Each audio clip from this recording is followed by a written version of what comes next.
They say one man cannot change the world. That one woman is not enough to make a change. And I call BS.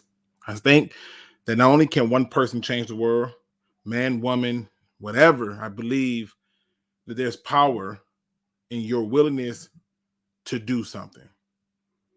Many of us know somebody who's going through something. We know somebody who's dealing with something. Some of us know people who just seem like they're always happy. And they're smiling because on the inside, they're fighting to just take a breath.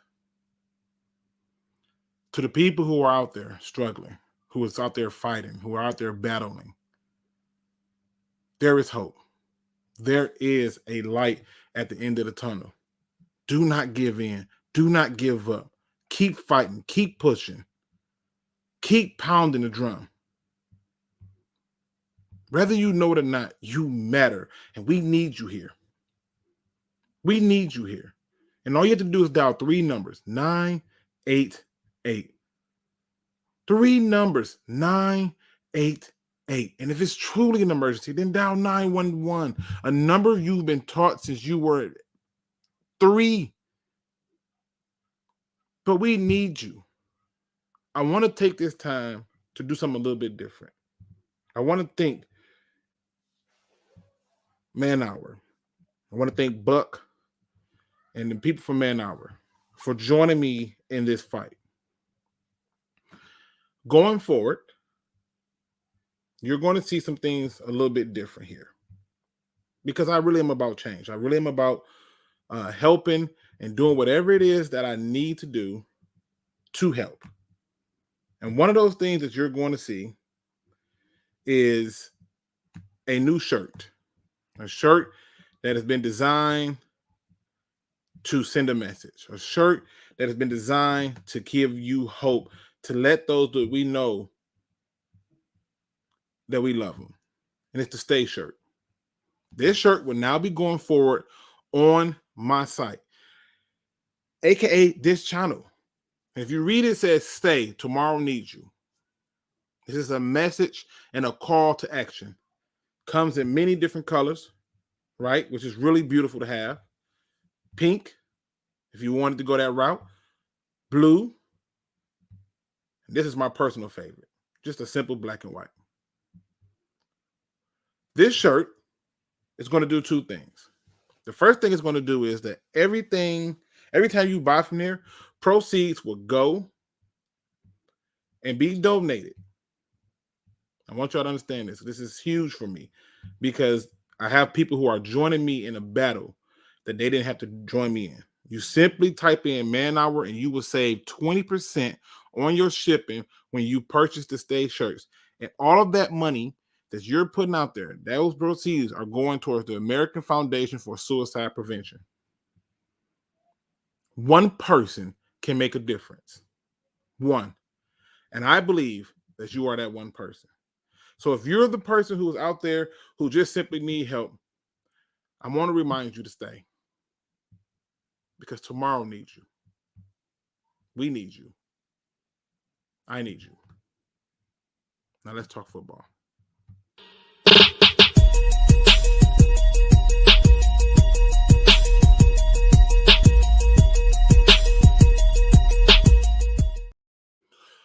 What's going on, Pride Nation? I am back in this thing and I'm about to piss some people off today. Oh, the ignorance that's about to come out today. If you're not for it today, I totally understand. Please excuse yourself right now. The pettiness is about to go down. The pettiness is about to happen because the pettiness is going to come in the form of truth. And if you ain't ready for your dose of truth today, I suggest you walk away now. I'm going to say a lot of things that you're not going to like. I'm going to say a lot of things that you're not going to want to hear. But I promise you this, if you ride with me, if you stay here with me, if you support this, if you just simply have an open mind to the possibility, you would appreciate the fuckery I'm about to get into right now. That's right, people. I'm in that kind of mood. I'm excited. And I know that many people's like, hey, what is this going to be like? What is this going to be about? Maybe have some rants in there. Maybe. But for the most part, it's a good time. It's a good time to get some things done. I'm going to do it in the good, the bad, the ugly format. So that way we can't say I ain't saying nothing nice, but I'm going to piss some people off today. So let's see who, excuse me. Let me see who's in the building before we get this thing going. My man Tim Hutchins in the building. Friendly neighborhood Lions fan. Love that damn name. 82 Rio is in the building with me. Looney Tune. My man's Jon Kapler, who dropped the video earlier today. And for some reason, it will not let me comment on your video, which is strange. I'm not sure why. The great one, Mike, is in the building. Chrome is in the building. Detroit Rage. What's going on? My man, that dude live is in the building. Chris Cashball is in the building. Vash Starwin is in the building. Let me see. We got my man's Detroit D is in the building. Lions Rumble 81 is in the building. Make sure I ain't missing nobody. I make sure I ain't forgetting nobody. I want to make sure I show love to everybody who's showing love to me. I know my people over there at Woodward Sports doing their damn thing, right? Living their best life. But I'm finna give some whole lot of dysfunction to some things. That fan man is in the building. My man Anthony from Bordeaux, UK is in the building. If y'all didn't check them out, it is linked on every freaking video. There's no excuse. Get it together. Get it together. One pride is not just that.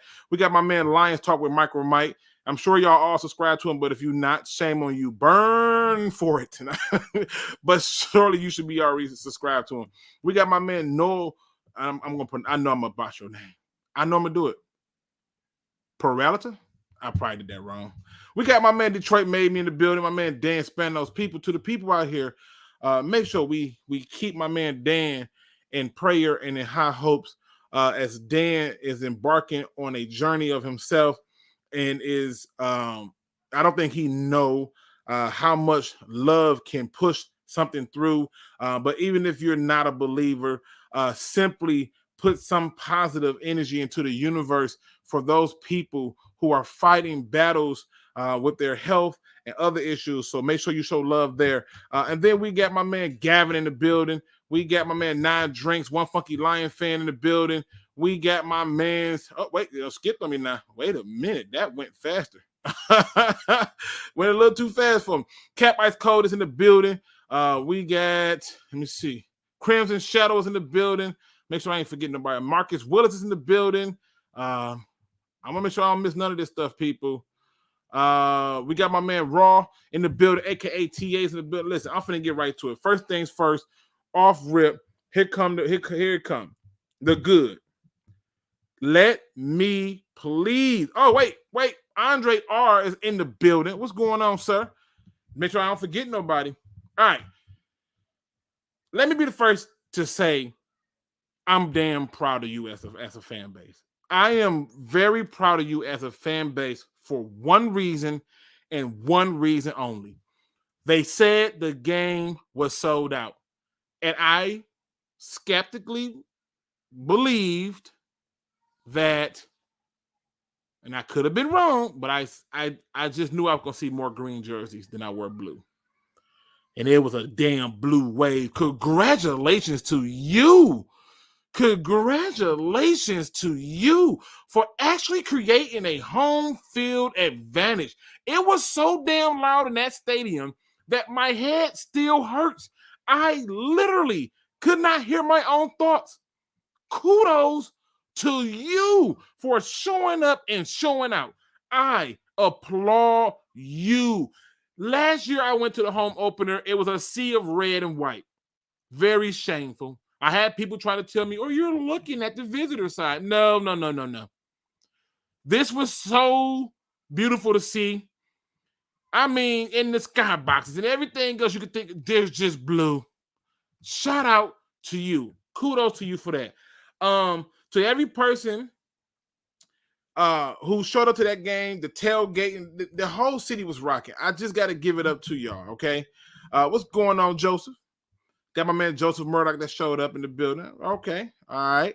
Let me see. And I know I don't want to forget him. I don't want to forget him because I know I just saw him. Where is it at? There you go. Joseph Osteen. What's going on, brother? All right. Now, another good thing The Lions. He said, Herman said it the loudest he had ever. It was so loud. It was so freaking loud. It was so loud that I tried to record the volume on it and I tried to have it play for y'all. And it was so loud that you really cannot hear what was going on. It distorted the microphone on my phone. And I have a very nice phone. It distorted it. It was electrifying. It was beautiful. And then here's the best part. Every time the offense touched the field, you can hear a rat piss on cotton. I mean, you understood the assignment. God, yes. This is what I want to see in home games. This is what I want to see. Now, another thing that was good was obviously the Lions had fight in them. There was dog in them. They wouldn't give in.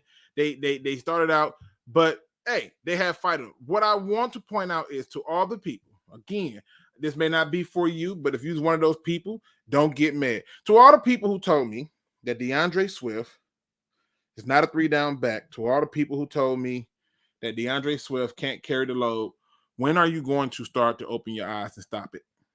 Because DeAndre Swift was the sole reason why we were probably even in that game.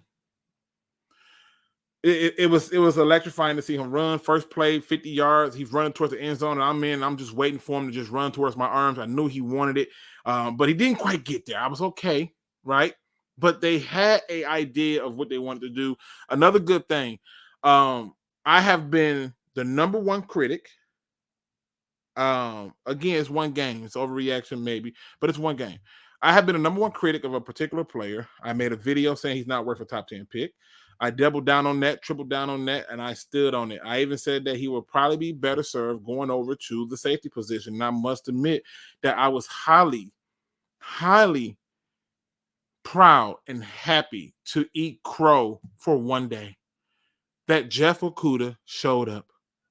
That Jeff Okudah actually looked like he had a damn heartbeat. I was happy to say it. And before anybody decided, well, they didn't really throw it to him, they tested him. It was no go.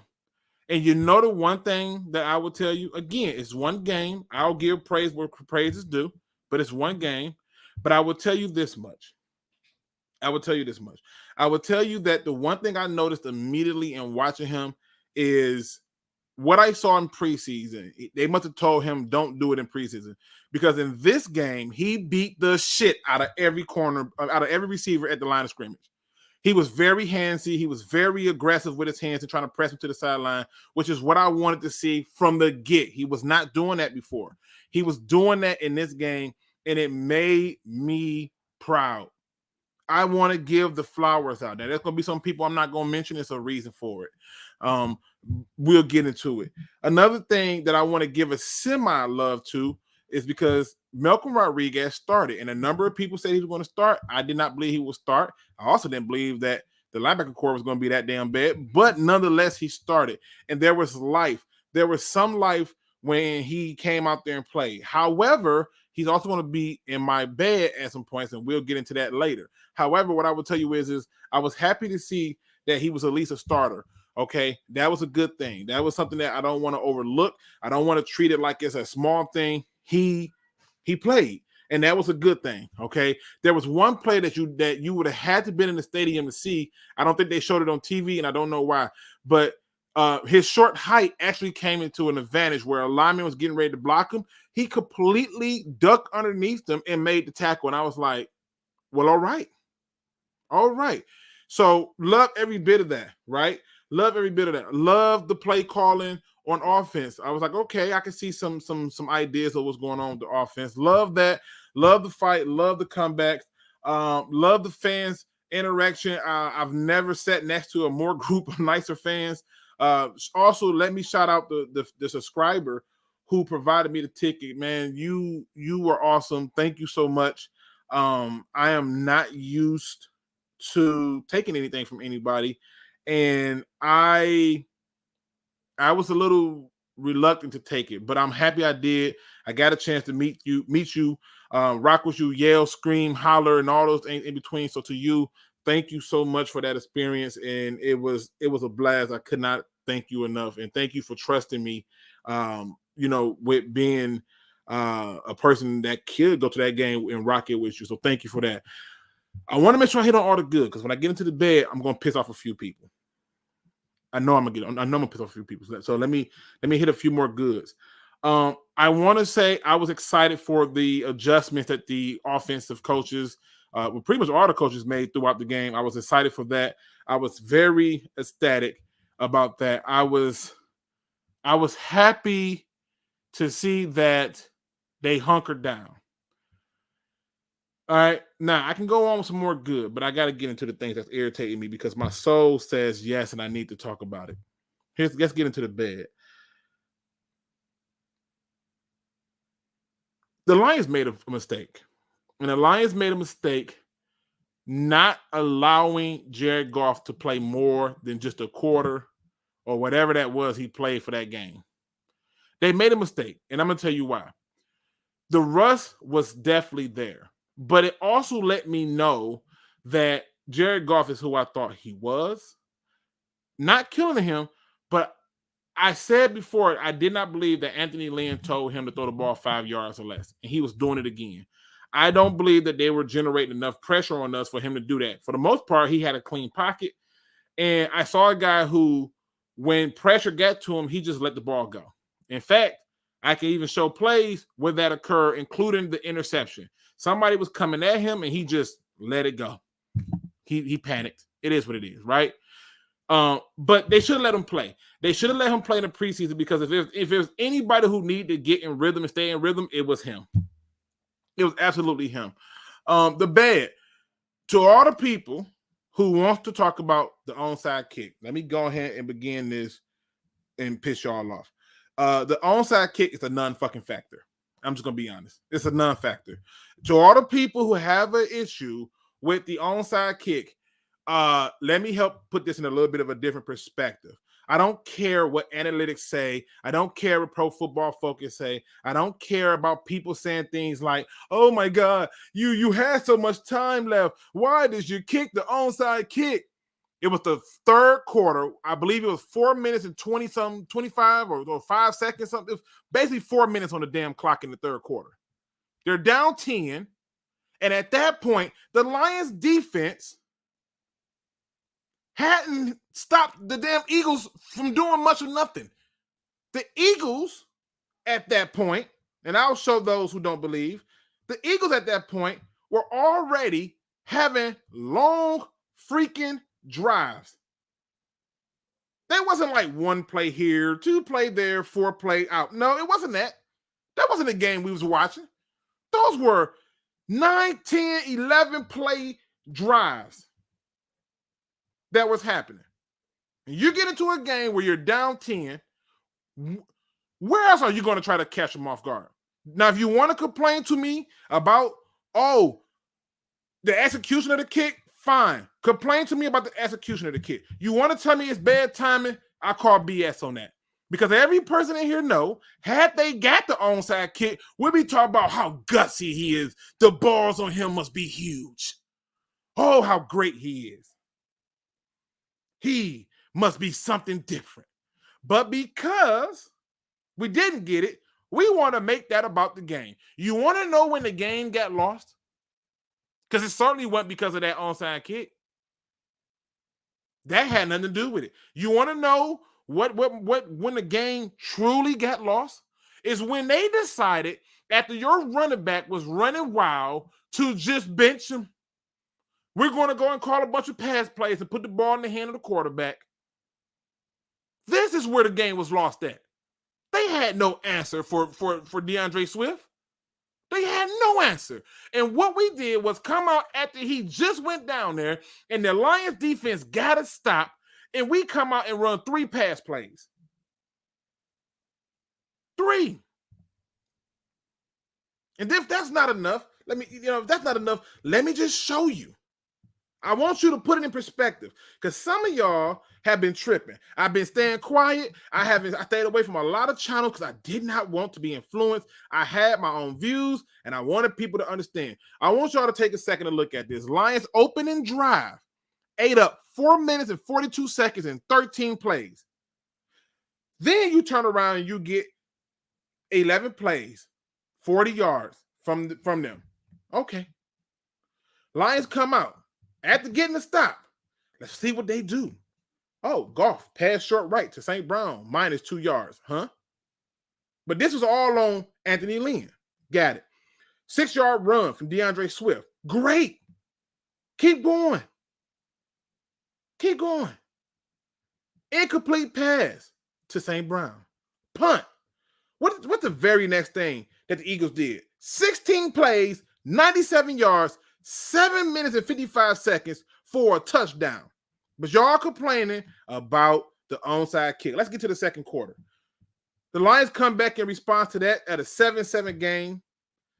We get a 1-yard run. Yes. 2-yard run. Yes. It's third down. We get an incomplete pass short. But it's Anthony Lynn. And they punt. They punt. And then they come out and they get 6 plays. I want you to hold on to this 6 plays because this is probably the only time you're going to see it. And then, even after this, they punt. The Lions get the ball back. Now, this is their moment. This is where you get a chance to take it over. The crowd at this point, trust and believe, my throat is still healing, was so damn loud. I couldn't hear my own screams. And that's not even me exaggerating the facts. They come out, incomplete pass. 1st and 10, incomplete pass. 2nd and 10, 3rd and 10, incomplete pass, punt. That's where your game was lost at. And in case you're not keeping track, in case you're not wondering what's going on, I want you to take a second to look at what happened directly after that. 11 plays, 2 minutes, 10 seconds, 66 yards, and a touchdown. And if that's not enough to still ask you why the onside kick matter, if not then, when, that's it. Let's talk about what the Lions did next. They come out, 3 plays. Jared Goff gets somebody coming towards him. He panics, throws the ball. Interception. We get a holding. We get a penalty that put us back. Then we save. Then they come back, 12 plays, touchdown. Boom. Still got a chance, people. Meanwhile, the Eagles get the ball back, go 10 plays, and get a field goal. Now, if you're not wondering, or if you haven't thought about it yet, I want to bring some perspective to this. Because at this point, by the time we get to halftime, can somebody in the chat, I need your spirit on this. We worried about onside kicks because we didn't get it. But everybody and their mama being here celebrating if we got that onside kick. I want somebody to go and tell me how many carries did DeAndre Swift have at halftime. I guarantee you somebody wasn't paying attention. But I was tracking it. Go and tell me how many carries did DeAndre Swift have at halftime. I'll wait. I want somebody to tell me. I think it's something that you need to look at. I think it's something that you need to talk about. While we're concerned with onside kicks, that if not then, when? How many carries did he have at halftime? So I got 10, 11, 7, 14. That's from Crimson Shadow. Crimson Shadow said 14, 10, 11. Raw, 8. Okay. What if I told you it was literally 6? 6 carries. The first one went for 50 yards. 6 carries. The man had 6 carries by halftime. Make that make sense. If that's not enough for you to understand where this game was lost at, for all the people who tells me he can't carry the load, I want you to put this in perspective with the league's rushers. Take a look. I'll make it big for the people who can't see. Take a look. These are your league rushers so far in week 1. Saquon Barkley broke one for 68 yards and still got 18 carries. Meanwhile, we got 15. Really? They gave the ball 31 times to Jonathan Taylor. He got 15. Nick Chubb got 22 carries. Leonard Fournette, 21. Cordell Patterson. Who the hell is Cordell Patterson? 22 carries. You wondering where the game was lost. The game was lost when they abandoned the run. They had no answer for DeAndre Swift. You could have literally ran the ball and called he could have been the LaDainian Tomlinson of the day yesterday, and all you had to do was give the ball to the hot hand. And if there's anything that disgusts me the most, that pisses me off the most, that we're not talking about, is how the Lions in another game at home, 5 years of not winning an opening game, did not ride the hot hand. But we're talking about onside kicks. We're talking about onside kicks. Because that's the problem. That's the issue. That's the issue. The issue is that. And I haven't even gathered to the defensive side of the ball. I'm just giving you where the game was lost at. That man had 6 carries in the first half. And out of those 6 carries, we look back and he finishes the game with 15 carries. But you want to hear the more atrocious thing? Because I had to argue with people about this last year. Ask me how many carries did Jamal Williams finish the game with. Ask me how many carries did he finish the game with. Don't even worry about it. 11. How does he get 11 carries? I went through this entire running backs this week. I could not find a single running back duel who carries was that damn close. They're still doing it. Don't tell me that he was out of breath. He can't carry all 3 downs. He gonna break. Then let him break. Let him break. Because you're giving the ball to a guy that nobody's worried about. Now, when Swift is in the game, I watched them call a play action with Jamal Williams in the game. Not a single player bit. Not a single player bit. And he got sacked. Quarterback got sacked. Not a single player bit. Call a play action with DeAndre Swift. I bit. The cameraman bit. The referees bit. The defense bit. The dog bit. The dude that stood outside with the bucket and the drums bit. Everybody bit on the damn play. But we're talking about onside kicks. That's the problem, right? That's a dumb decision. It's ridiculous. Let me give you another way of looking at it.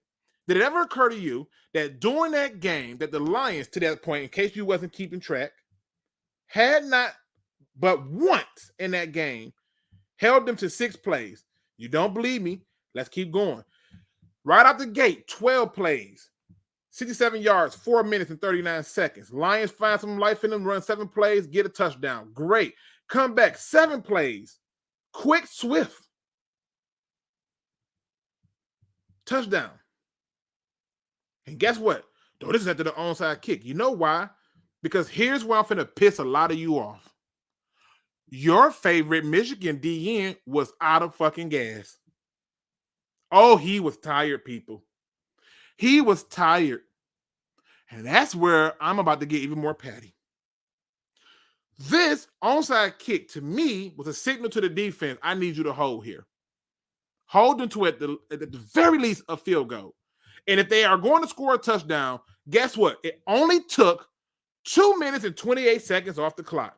Because Lord knows we couldn't stop a nosebleed. You couldn't. Which brings me to another point of bad. While y'all up here complaining about onside kicks, where's y'all energy in complaining about how long it took them to put a goddamn spy on the quarterback? Where's y'all anger on how long it took them to blitz the quarterback? Where's that at? Where's your anger for that? Where's your anger for when Tracy Walker goes and make a play? I don't think the slide thing was that big of a deal, but the punch was stupid. Gets ejected, and the same guy that everybody hyped up, again, it's game 1, but we're not talking about this. We're talking about onside kicks. The same guy that everybody hyped up that was drafted in the 3rd round as a safety, when your starting safety goes down, he don't come in. A guy named Juju Hughes come in. And if you was paying attention to the game, how I was paying attention to the game, Juju Hughes couldn't seem to find where the hell he was at. Where was Kirby? Where was Kirby? Now, granted, it was a rookie. It was a rookie. But let's talk about the things that we should be talking about. Let's talk about the things that we're supposed to talk about. Let's talk about how it took us 3 quarters before we put a spy on him. It took us 4 quarters before we started blitzing him. Let's talk about how all of a sudden Aiden Hutchinson wasn't a factor. And before somebody come in here and decide to tell me about what Pro Football Focus said, because Pro Football Focus is going to claim that he got 3 quarterback pressures. But guess what? I told you pressures are cool when they truly are pressured, and it leads to a sack on the other end. But if you just pressure for the hell of it, who cares? Because as much as he got his 3 pressures, he had 1 tackle. And here's the scary part, people. They were both on an assist. A half a tackle equals 1. There's your stat for your number 2 overall pick. Which brings me to another point.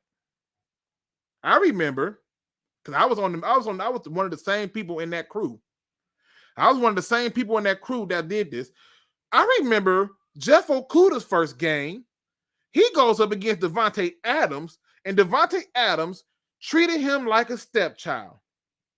And we were unrelentless in our criticism. We were disrespectful. We could care less. We chewed him a new one. We were done with him. We talked about that man and everything else. And then Aiden Hutchinson goes out, completely disappears, and I get a bunch of excuses. I get a bunch of people telling me Pro Football Focus, he got 3 pressures. Was that the ones where he was on his way there and the guy ran by for like 20 yards? Was that the one? I got people telling me linebackers don't matter, and Chris Boris is still running with his back to him while the quarterback is running right up his ass. We ain't talking about that. We're talking about onside kicks. I told you I'm going to piss a few people off today because some of us was watching the game with our hearts and not watching it really with our ears. Not watching it with our eyes, not taking it all in. We were doing something else. We're going to make excuses for him. I'm sitting around a bunch of super fans, a bunch of Lions super fans who is trying to figure out where the hell is Aiden Hutchinson?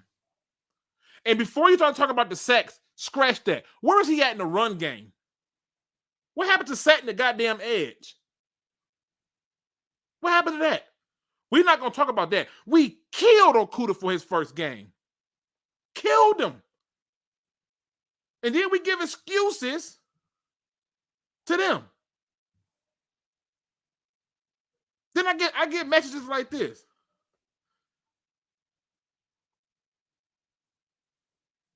This is what I'm saying. Now, I want you to understand something.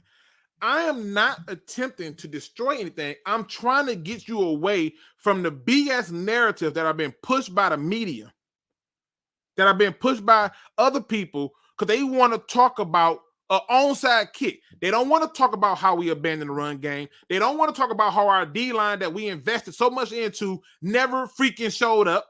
They don't want to talk about how bad our linebackers play. And they don't want to talk about Malcolm Rodriguez playing like a rookie. Because for all the praise we can give Malcolm Rodriguez, go back, listen to the press conference where even Dan Campbell said, hey, they're rookies. They'll be better for the next game. He had to figure out how to find praise. You know why? And he came back and said, well, he didn't miss a single assignment. You know why he did that? And that's because he saw what I saw. A guy who went to the wrong gap too many damn times. And it wasn't just him. It was Derek Barnes. It was freaking Alex Anzalone and a host of other people. And yeah, he played awesome. Yeah. You know how many gaps he went to that he overran? You know how many tackles he overran? He should have had way more tackles, sacks, and everything. He overran them. You chewed out Jared Davis for doing the same thing, but now we're going to excuse it because it's come on. Come on. Dan said he didn't miss an assignment today. Luke, that's BS. You know it's BS. It don't make sense. That's BS. He played like a rookie. He had missed assignments. He had missed tackles. He made plays and he missed some. It's just the reality of it. Aiden Hutchinson, I don't know where he was at. But you know who did ball out? I'm going to give you 2 people who balled out because I told y'all that we need to have people who can play. We need to have people who are available, right? And we didn't have that. We didn't have James Williamson to be available. We didn't have that. We didn't have commitment to the run. We didn't have that. We didn't have a secondary that can do anything. You drafted a safety in the 3rd round and Juju Hughes is better than him? Come on now. But we're talking about onside kicks. Remember, this is about the onside kick that we're talking about. Where was that same energy for the other stuff? Where was the energy when your leading tackler is at the safeties again? Y'all realize that they ejected. I'm going to say this again. They ejected Tracy Walker from that game. They ejected him. I'll show you what I saw. I'll show you. For a guy who got ejected from the game, let me get up here. I know some of y'all hard of seeing, but you damn sure ain't going to be hard of hearing. I want you to understand something. For a guy who got ejected from a game, he's your leading tackler. Linebackers don't matter. That D-line going to be this, going to be that. Where were they? They were gassed. They looked out of shape and exhausted, including your 2nd overall pick that you're going to make excuses for. Didn't make it. I got to praise Jeff Okudah for what he did yesterday. Got to praise him. Your leading tackler is the safety who got ejected. Make that make sense. Make that make sense. Your leading tackler is the safety. But we worry about the onside kick. I'm going to keep beating it down until we get it. 24 points given up in the 2nd quarter. And we worry about the onside kick. If not, then win. That tunnel vision. Everybody wants to be focused on that. Let me get to the ugly. Because that was the bad. Let me get to the ugly. We don't have a linebacking core. I don't care what you say. I don't want to hear about McGraw. We don't have a linebacking core. We don't. We just don't. I watched this whole entire week of games, linebacker at the linebacker make plays. We don't have that guy. We don't. We just don't. Your long sack came from the damn safety. Your pass deflect that should have been an interception came from the safety, and all your tackles came from the safety. Why? Because nobody's talking about Aaron Glenn not putting a spy out there and Dan Campbell letting it ride. Nobody's not talking about that. It's disgusting to me. And I'm upset because the reality is that's a game we should have won. And yes, Jared Goff wasn't always the best, right? In fact, I saw a bunch of plays where I'm like, God, you got to hit the guy in stride. You got to hit him in stride. He wasn't doing it. He wasn't doing it. And again, it's only one game. But I'm only going hard for this one because I want you to understand, get away from the BS talk about the onside kick. If not, then win. They needed to be put in a position to make a statement. That was the position. And if it failed, let's say, for example, they get the onside kick, everybody be on here jockeying. If that's, say, for example, they hold them to a field goal, brilliant idea. But what we're not looking at is how that allowed for them to get a shorter field, and if they were going to score, which they apparently were, they can do it.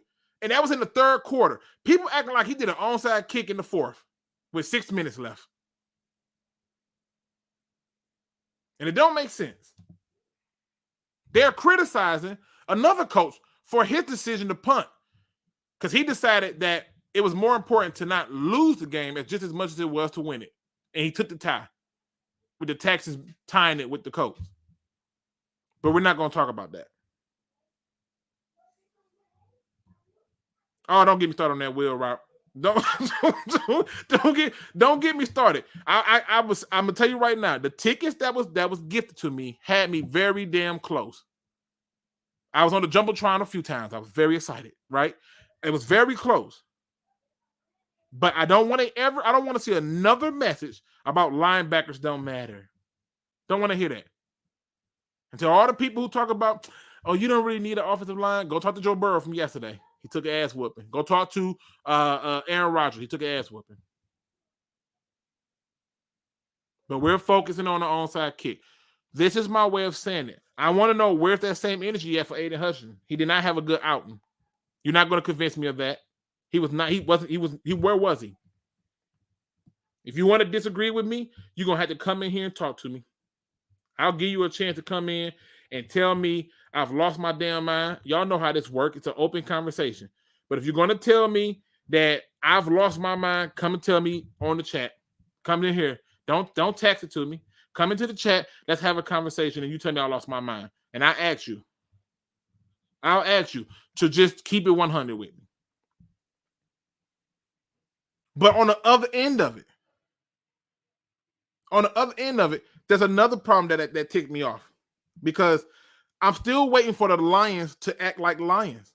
Have you ever seen a lion in real life pull up on the kill? You ever seen that? Do you know when they do it? They often do it when it comes to the risk of injury. They'll pull up.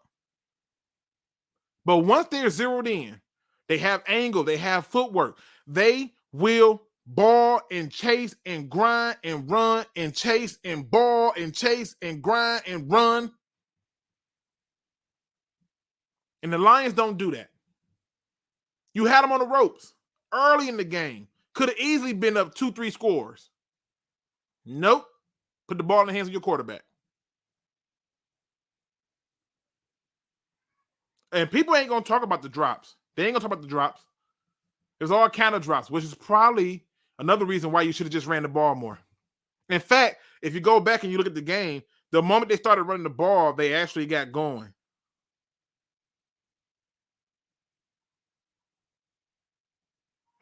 Shout out to here again to the people who want to disagree. I give opportunities.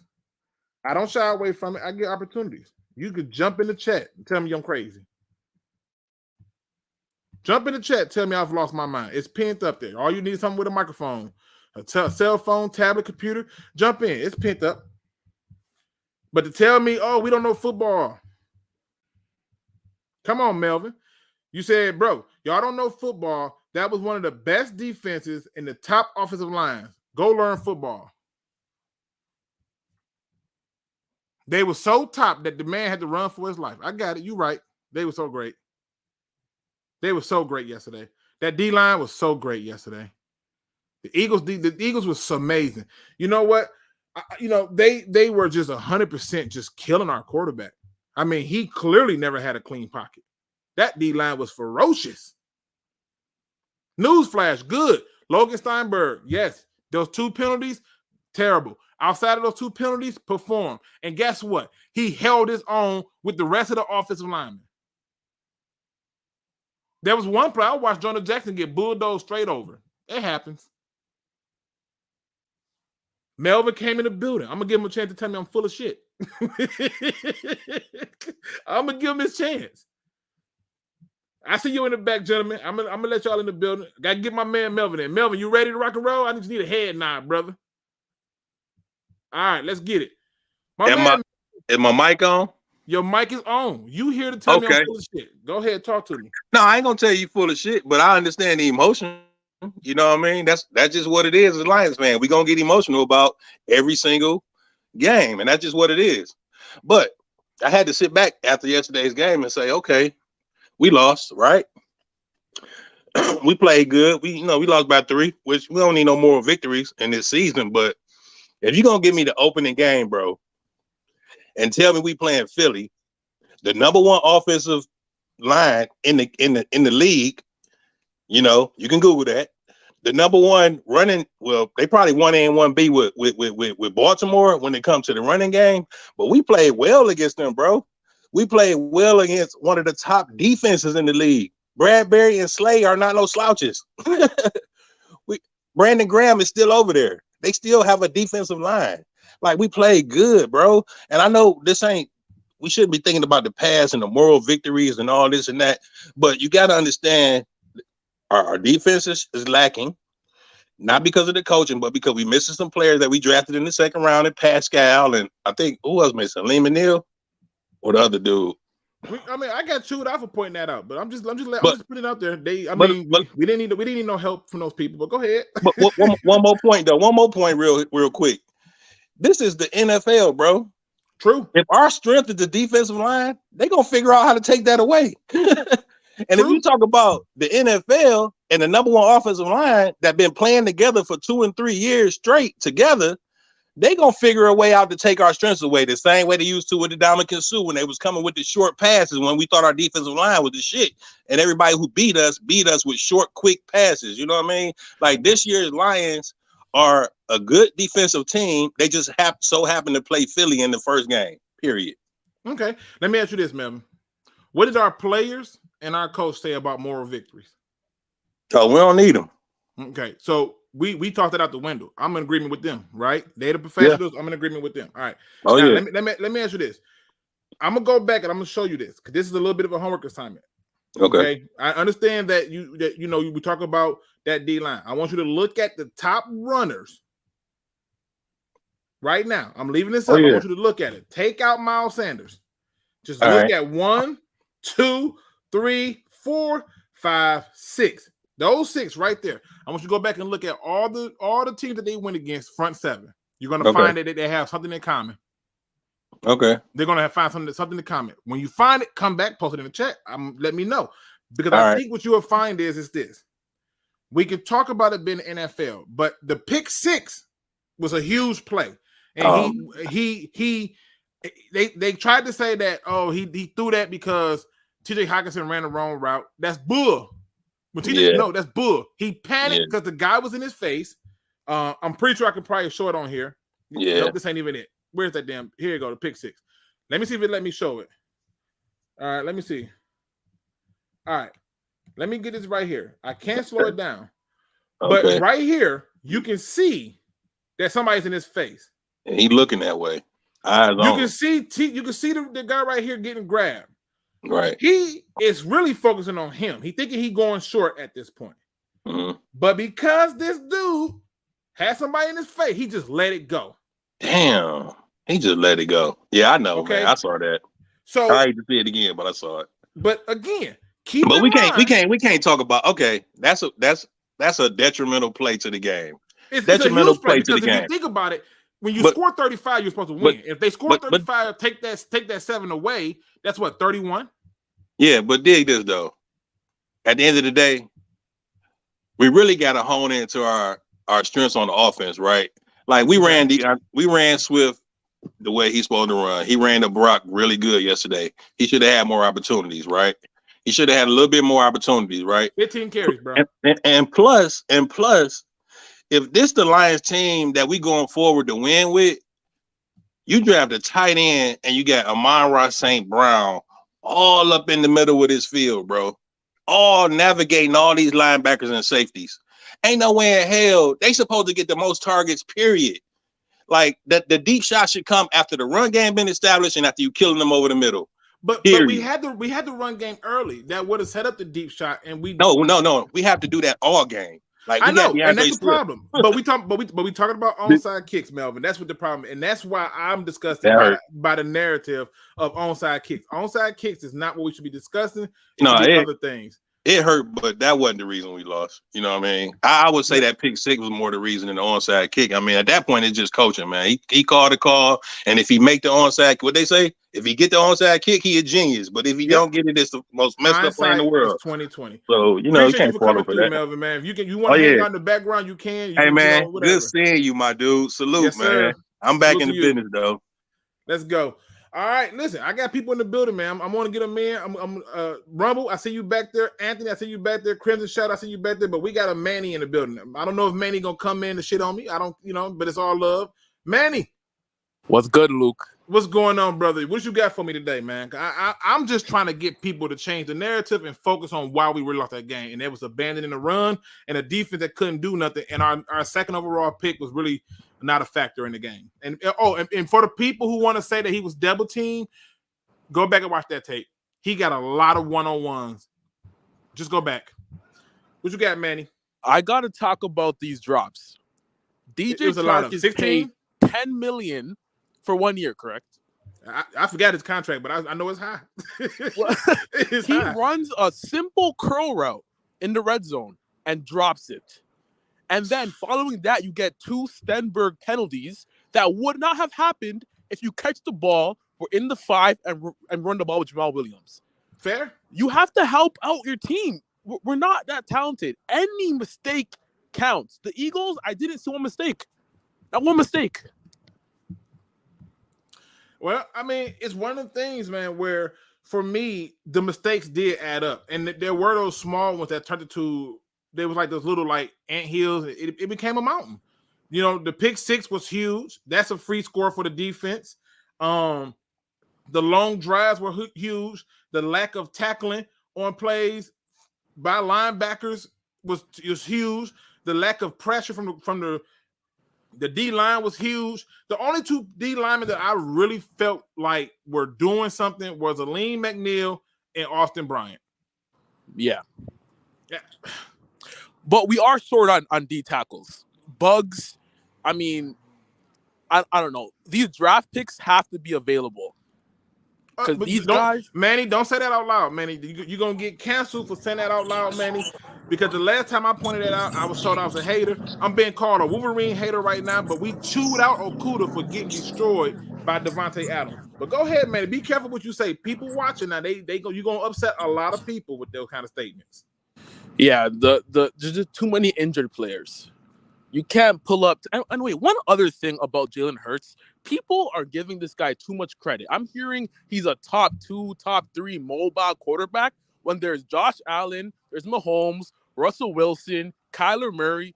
Justin Hurts, I mean, whatever. Yeah, Hurts ain't that good. The truth is, if they put a spy on him earlier, which they did later, which is why he had to start throwing from the pocket. And the scary part about it was when he threw from the pocket, it was a clean pocket. Yep. That's the issue for me. And to me, it's disgusting to see because we should be better at this point. I expect more from the 2nd overall pick. And I get that it's just one game. Don't get me wrong. It's just one game. What do you think about that speed package with Harris and Hutch on the same side? I don't think it's bad if they get home. But I think when you have I put it this way. I watched that game and I walked away feeling like there isn't too many people that I feel that you can rotate in and I'll feel confident about. I didn't feel like that.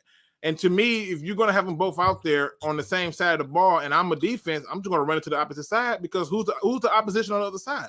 Exactly. I think we're doing a bit too much here. Just a bit too much here. We got to play fundamental football, keep the DNs on either sides. I mean, it was cool to see, fun to see, but the result, it wasn't there, man. And like I said, it's frustrating. As all get out, I want, you can hang in the background and chat with us in a minute, Manny. The people are coming in, they got opinions. I'm not willing to just overlook certain things. We chewed Okudah ass out for what happened to him by Devontae Adams. And all of a sudden, Aiden Hutchinson gets a pass and excuses because he's a hometown kid from Michigan. Got it. Yep. What did the 1st overall pick do for Jacksonville? I thought somebody would ask that question, right? Because to me, that's another thing I did. I've been just looking at people's opening day, and I'm just like, yo, this is nuts. So in case y'all were wondering, in case y'all were curious to what their 1st overall pick did, 3 solo tackles. He had a total of 4. 3 solo tackles, a sack, an interception, and I believe 2 quarterback hits. Come on. Great game by him. And don't even get me started. Don't even get me started on the other people, right? Don't get me started on the other people. Jermaine Johnson, he at least had 2 tackles and a half a sack, right? And 2 quarterback hits. Aiden Hutchinson had 1 tackle, and they were both half assisted tackles. Come on. It's not enough. That's all it is. Appreciate you for coming through, Manny. Just if you want to sit in the background and listen, you can, and then we'll bring everybody in. All right. Thank you, sir. Again, I have the link up in the chat. Feel free to come in and rant. I still got you boys in the back. I'm going to bring in my man, Lions Rumble. DJ, I see you. Hold tight. I'm going to bring in all the people so they can talk to me for a minute. Bring them all in so they can respond to you. First of all, welcome Lions Rumble 81. Anthony from Royal Lions UK and Crimson Shadow. I'm going to bring in DJ Gentleman. Let me just bring him in so he can speak his piece, and I want to give him his time. DJ, you ready to rock and roll? Yes, sir. DJ, Yes, sir. welcome to the show, bro. I see you in the chat. You was ready for this. I said I was going to piss off a lot of people today. I wasn't trying to do it purposely, but I wanted people to understand that their focus is on the wrong thing. That onside kick is so minute. It's so you abandon the run. You abandon the run. This man finished the game with 15 carries, and I got a guy over here with 31 carries in a game that they had to come back in. The Texans were on the Colts' head, and they gave that ball to him 31 times. It's amazing to me. This whole talk about, oh, they're getting all these carries and runs because it's the end of the game. That didn't happen. That's not. You should have. What's his name? Ezekiel Elliott. He always say, "Feed me." We should have been feeding Swift. What you got for the show, DJ? Hey, Luke, I got a question for you. How many times does Jalen Hurts get to intentionally ground the ball? Thank you. Now, I will tell you this. He definitely had some plays where he intentionally grounded the ball, right? He definitely had some plays. But I'm convinced that for all those plays, there were some plays that we got that I was happy that we got, but I was shocked that we got. I cold-heartedly thought that T.J. Hockenson did not make that catch. That ball was on the ground. No, I watched that replay. He made that catch. That ball was on the ground. That ball was on the freaking ground. Dude, that was complete. I'll fight that one to the end. Okay, well, I go back and watch it. But in the stadium, on the big-ass screen, that ball was on the ground. You saw the dirt fly before his hands got on it. I'm just telling what I saw. Could be wrong. What you got for us, DJ? Because I think it's fair that you talk about the intentional grounding. But I'm just saying, certain plays, it feels like when the game is getting out of control, play Eagles' way. There's a clear face mask when they on that sack that they got. True. Thank you. True. You can call it. Also, anybody going to talk about some of the holding calls that were missed on Hutch? I mean, me and my old man kind of pointed that one out. Literally, one, he's raked across his whole chest. He's snapping his neck so he could let the ref know, hey, I'm snapping my neck. He holding me. They not calling it. I'm like, there's nothing you can do if they just gonna hold. I'm not going to say we lost because of refs. No, I'm not saying we lost. I'm just saying at certain points of the game, like it's important. Yeah, like one of those plays was like a 3rd and goal on the intentional ground. I'm like, bro, that's the end of it. That's our ball. Oh God, that's an important play you missed. Oh God, that 3rd. Again, hold on, Crimson. I want every person to have a chance to talk. That's why I'm not interjecting. I brought y'all in so y'all can respond, but I want to give DJ a chance to talk. Now, granted, those could be places you can talk about, right? But I think in yesterday's game, before we can even discuss the referees or anything like that, the Lions started the game out hot. They had the momentum. They got a stop, got the ball back, and went 3 and out. We can't do that. I'm waiting on the Lions to become that team that literally puts you away early and fast, and we're not talking about what the referees did. Right. Because there's a lot of games where bad officiating happened, but we're not talking about those, right? And so, yes, were there calls that were missed for the Lions? True.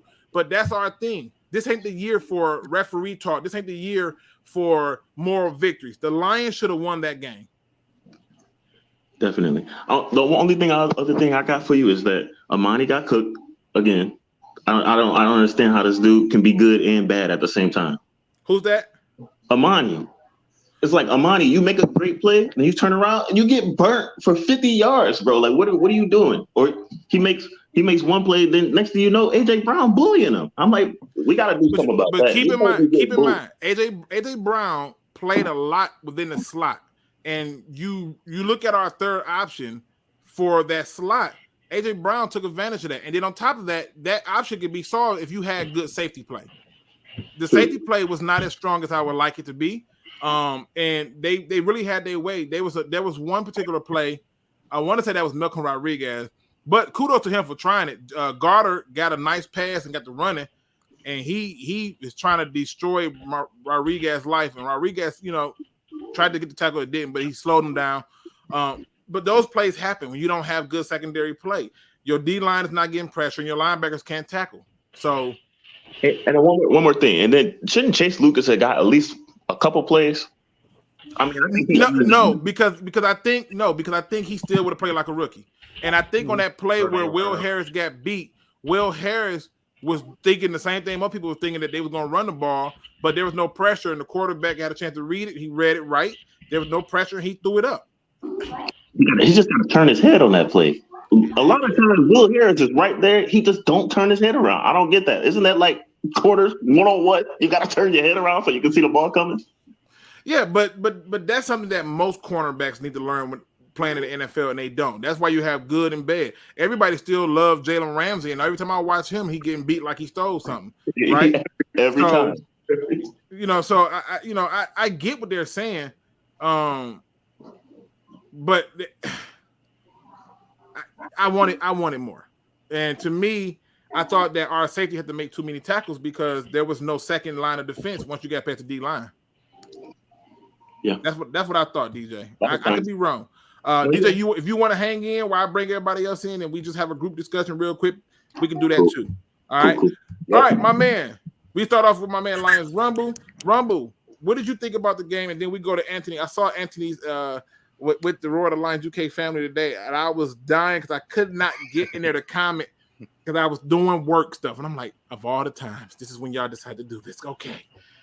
You know what? We started with Anthony because I feel like Anthony did that. He did that on purpose. He knew I wanted to hear it.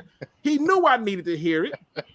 Okay, and him and Matt and the rest of the crew gonna go live. They've been going ham lately, man. I love it, man. Hard.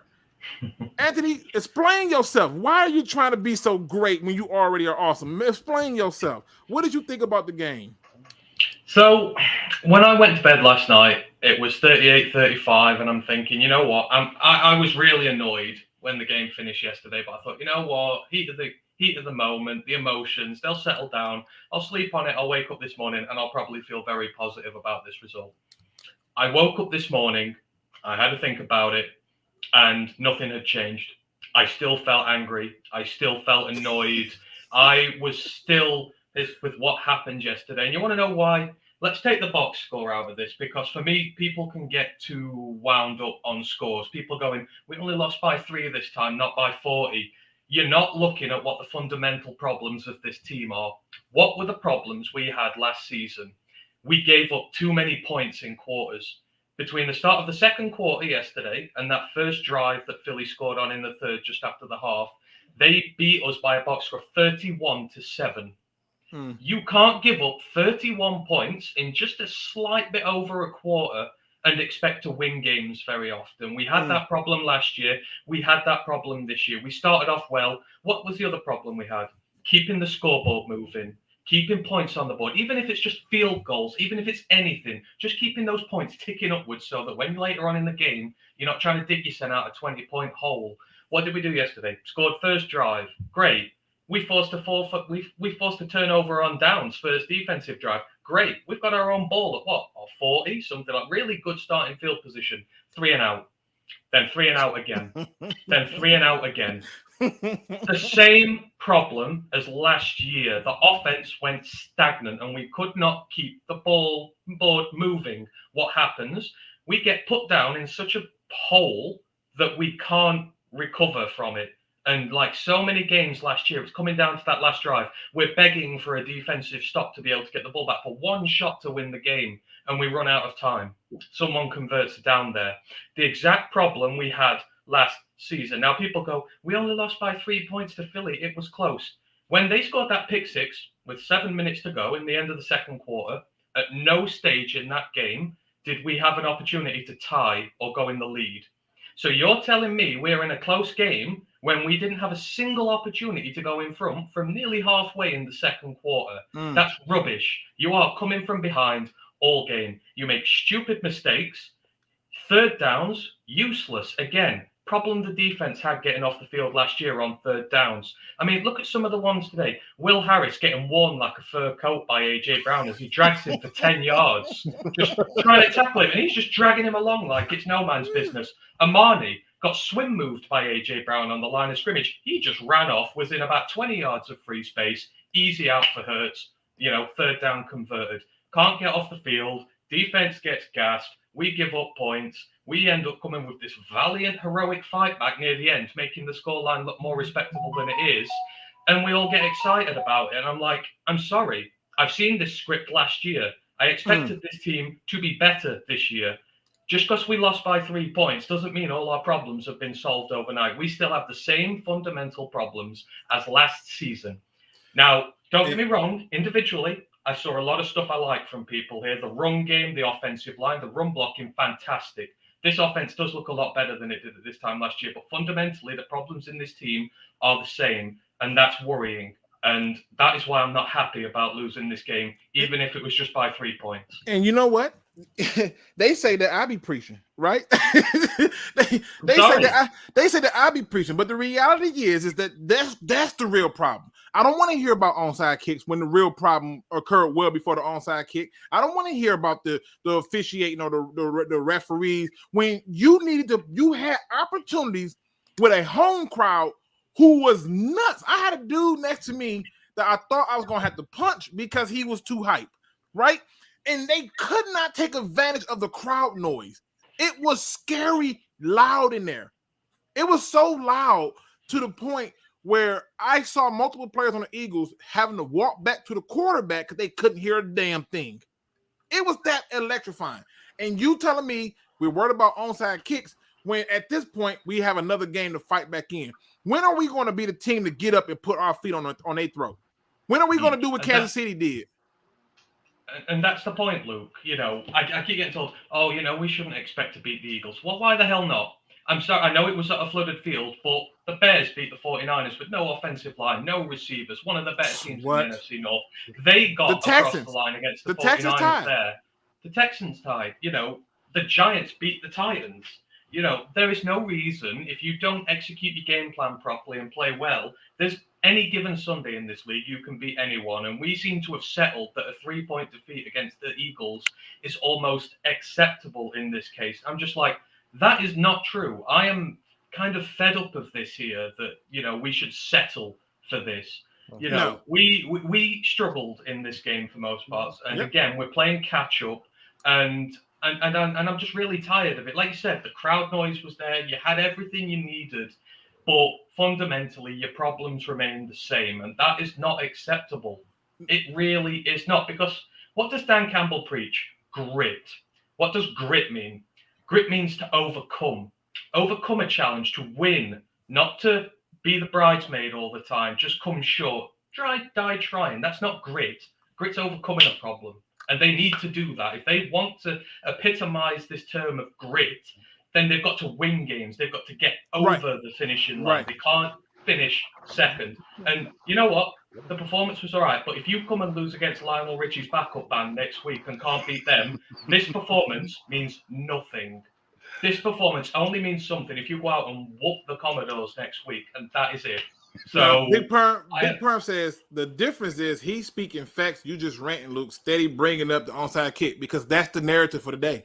That's all everyone was talking about, was this damn onside kick and how stupid it was. Every freaking piece of source material you find is going to talk about this damn onside kick, and that was not an issue. It was not a factor for me.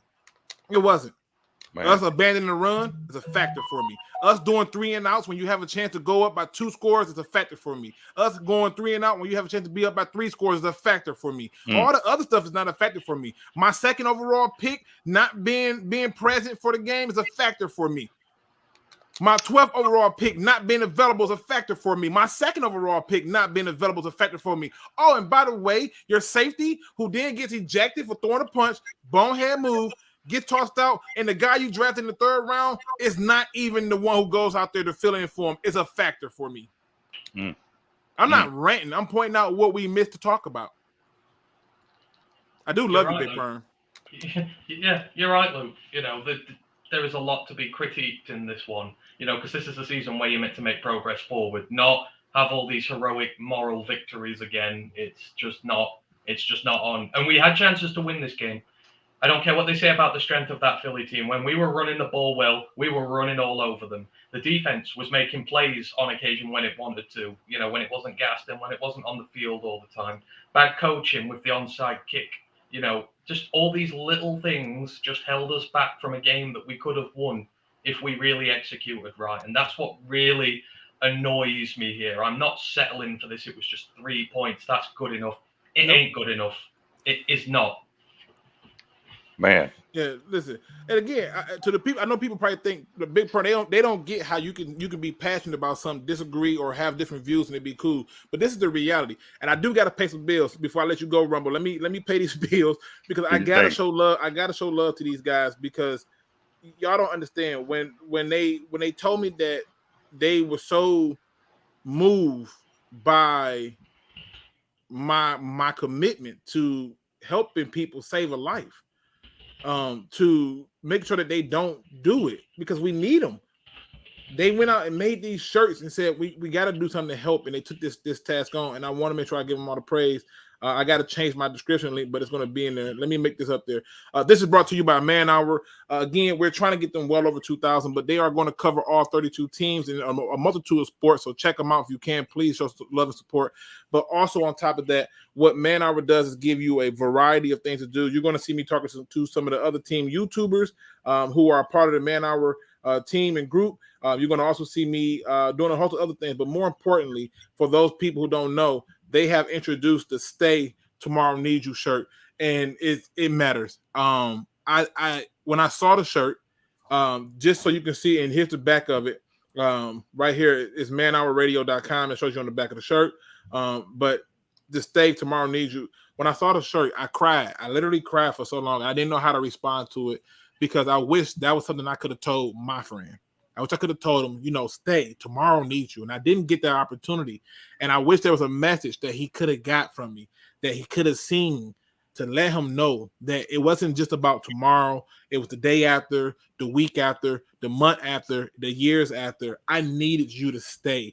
And so for that, I want you to show love and support to help this. The proceeds and things, when you buy these shirts, a portion of that goes directly to, again, I'm gonna say this again, a portion of it goes directly to the American Foundation for Suicide Prevention to help people pay for people's therapy, pay for people's medical bills who've made the attempt and didn't succeed, and so forth and so on, a multitude of different things, and continuing the awareness of it. So please show love to Man Hour. Thank you, gentlemen, so much for bringing that to us. And again, we'll get back to talking that football. All right.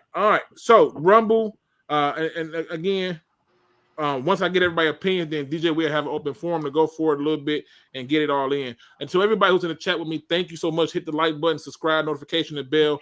It is an open forum, so feel free to come in and yell at me. I'm not shy. I'm not running from it. The only reason I'm not on here is because of employment, and I got to make sure I can pay bills to have internet to do this. But what are your thoughts on the game, Rumble? Man, I'm kind of right there with you guys. Us, being longtime fans. Again, it was shortcoming. Some of the things we saw were same old Lions, mistakes. But then I got to look at it, and it's going to sound like an excuse, but hear me out. We have a second-year head coach. We have a second-year offensive coordinator, first-year offensive coordinator, second-year defensive coordinator, young players. We're literally trying to put our paw print on the league right now. So shout out to those guys for showing up. Last year was not what we were supposed to be. Kudos to those guys for showing up. But again, like you said, Anthony and Luke, huge mistakes. We should have had a spy on a QB. We should have set the tone. We were at home. We should have had a QB spy on him immediately after that first gash. We should not have escaped from the run because they couldn't stop us. They couldn't stop our running. They couldn't stop the running back. And again, we should have been more aggressive as far as running the ball. Those 3 and outs act like timeouts. Excuse me. Those 3 and outs acted as like timeouts during that second quarter, man. It gave them way too much time to just go down there and shove it down our throat. So all in all, I give our guys like a B for effort. I give our fans an A for showing up. You said you almost lost your voice yesterday. I did. So you were over there getting loud. I lost my voice. I enjoyed the game. The just seeing everybody. Just man, it was loud on the TV, and I enjoyed it, man. I had it loud in here, man. Like I was at the game. I didn't care. I had it. I didn't care.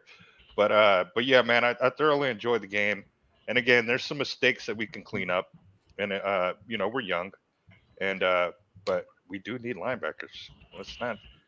I got to bring my other guests in, but I want to address this question right here because I think, and again, shout out to you for I hope I say this name right. I always mess this up. Menelik Kato, did I say that right? If I said it wrong, I'm sorry. I botch names all the time, even the real easy ones. It's bad. But he says it's hard to run the ball. I see you in the back, Noam. Hold tight for me. He said it's hard to run the ball when you're playing from behind. That's exactly what the coach did. They ran the ball playing from behind. And before we get to the point of saying it's hard to run the ball when you're playing from behind, let's start from when they stop. So let's kind of put it into a little bit of a different perspective.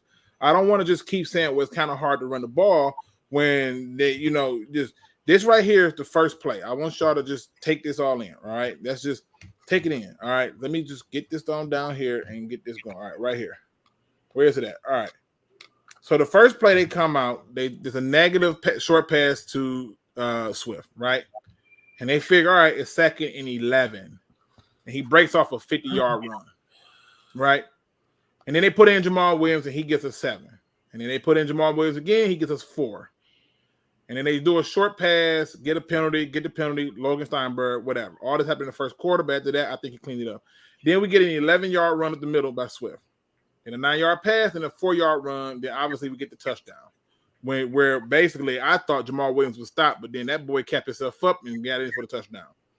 So you talking about a guy who has 6 runs. They go on an 11-play run and then get taken out by downs. You get another chance to come back. You run the ball one time in that 3 possession, and that was after a -2. And then you get an incomplete pass and you get a 3 and out. Then they come down and get a touchdown after 16 plays, and you run 5 plays and you run the ball 1, 2, and then a pass, and then we're out. And then they come down and do 6 plays and they punt. You come down and run 4 plays and punt, but that's after you go pass, punt. So you are literally abandoning the run before it ever got going. So before you ever really got down, you could have still been running the ball. In fact, my rule of thumb is if you're up, run the ball, right? If I have a lead, I'm up 7-0 or 14-0, I'm running the ball. It chews clock, and I control the game. And they gave up on it. So before we could jump to it's hard to run the ball to come back, that's exactly kind of what they did. They started using the run in the second half more, which then opened up so many other things for them. And to me, that's where you start to see like, this is where they started to get more cautious in how they was approaching the game. The Lions come out themselves, and then even in this one right here, after the kickoff, and mind you, they're trying to come back. 4-yard run, pass, 5-yard penalty, pass, 11-yard, incomplete pass, then you get 11-yard pass, 25-yard pass, then touchdown, right? On another run. Because you have to run the ball. And if they ran the ball early on, we wouldn't have had the problems that we had to be down because we would have been still in control. That's the only point I wanted to make. Let me bring in Noam real quick, Crimson, and we're going to let you rap. Noam is Jay is in the building. What's going on, Noam? What up, dude? What's going on, Noam? What's up, Noam? Not much, man. How everybody doing? I know everybody a little heated about yesterday's game. I'm heated because we should have won the game. Honestly, this is just the type of person I am because I didn't peg us to win it. I can't be mad, but I was a little frustrated at times. I'm like, damn, we got a chance to win. And yeah, I agree. I had 3 things that I came away. I just got done streaming myself, so I just had 3 things that I came away. I said I didn't care about the offside kick. I just hated the way they chose to do it. But the execution was horrible. Yeah, execution was horrible. But the decision, I'm okay with. Yeah, and the 2 other things, this is important. The 2 other things was the timeout usage on the second half was dreadful, and then the let to give Swift more than 15 carries. Like that was the whole issue. I'm like that giving him more carries literally could have won us this game. That's the whole thing. Because you gotta understand, it wasn't not just because he was Willing Dillon. If you really pay attention to the blocks that they was laying on that D line, they was hurting them dudes. Literally, they was coming out the game because they was hurt, man. the blocking that we was doing, not just the offensive line, but TJ and the tight ends. No wonder why they kept 4 of them on the roster. The blocking packages, man, they was tearing Jordan Davis out the game. Cox wouldn't. They kept them out. Like, come on, y'all have to take advantage of y'all run blocking, bro. Now, I do want to point this out because shout out to my man JEMlive over here. JEMlive to me is still one of the most amazing people to take a billion pieces of information and squeeze it in there. I will be going live with him to talk about this game and more at a later date. We'll announce it when the time comes. But shout out to him. He said so much to talk about this game. Can't wait to have you on. I can't wait to be on. My man Crimson Shadow, what do you got for us, man? What are your thoughts on this? Finally. The worst part about being last is because everyone hit on a lot of the points that I want to say. That's okay, but you still have perspective. I know. But the only point I really have when I was watching the game, I was at my folks' house when I was watching it, so it was both me and my old man watching it. Other than the whole penalties thing, I'm not going to be that Lions fan that we lost because the refs. I'm not going to be that fan. I'm not going to live and die on that tree. But for me, the onside kick. Yeah, at first I was like, what the F? But at the end, I thought to myself, okay, if he would have got it, I'd be saying he's a freaking mad genius. But it is what it is. You took a gamble. And if you want to win the NFL, gambling tends to be your best bet. But from what I can say, why we lost this game, I 110% blame more the offense than I do the defense. I know you're not going to agree with that one, Luke, to be honest, but no, I do, because they should have committed to the damn run. Thank you. I know after we did that drive, I'm like, look, you may be one-sided on the run, but here's the thing. It goes under the definition of if it ain't broke, don't fix it. Correct. You can't stop him. Like, look, your O-line is dominating their D-line, which I was very impressed. That D-line is not a slouch D-line right there. And once they decided to commit to the pass, I was like, okay, I'm guessing the only theory and why you are trying to do this is you're trying to get your wide receivers in sync for the rest of the season. You're trying to get a rhythm going. You're trying to dominate all sides of the ball. Okay, I can understand that, but when it's not working and you go 3 and out, you would think it'd be a good idea to go back and did what was working. But we didn't do that, and we did that, how many 3 and outs do we have there? I swear it was 3 times in a row. It sure as heck felt like it. And then what do you know? We're up 17 points.